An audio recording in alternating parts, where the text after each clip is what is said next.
In today's video, I'm going to teach you how to dynamically filter views with multiple field string parameters in Tableau.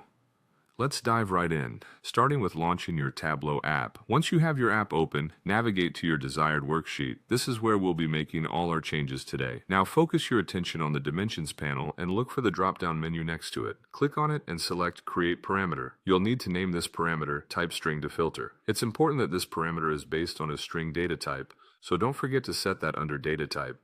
Next, let's set a current value for our parameter. Type in A and click OK to save it. This sets an initial filter value, which we can adjust later. With the parameter created, we now need to create a calculated field. So head over to Analysis, and from the drop-down menu, select Create Calculated Field. We'll name this calculated field Show. The calculation itself is crucial. It will determine what data is displayed based on our parameter. Enter this query: contains region, type string to filter, or contains category, type string to filter, or contains state, type string to filter. This formula uses the contains function to apply our string filter across multiple fields. Moving forward, we need to set up our visualizations. From Dimensions, drag region to the rows shelf.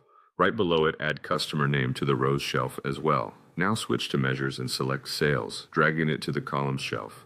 This will populate our worksheet with the sales data structured by region and customer name. To enhance the visual clarity, let's add some more dimensions to the marks card.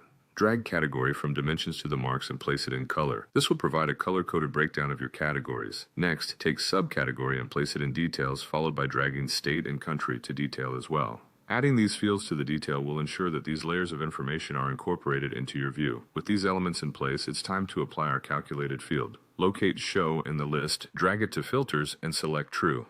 This step links the calculated field to your visual, allowing only the data that matches our criteria to be displayed. Now find your type string to filter parameter and click Show Parameter. You'll see it appear on the right side. Drag this filter parameter under the marks field. Finally, use this setup to dynamically filter by state, customizing which data you want to focus on at any time. And that's it. You've successfully created a dynamic filter feature using multiple fields with string parameters in Tableau. This setup provides flexibility by allowing you to switch and filter views conveniently, making your data analysis both intuitive and interactive. Thanks for watching, and be sure to check out our other videos for more helpful Tableau tips.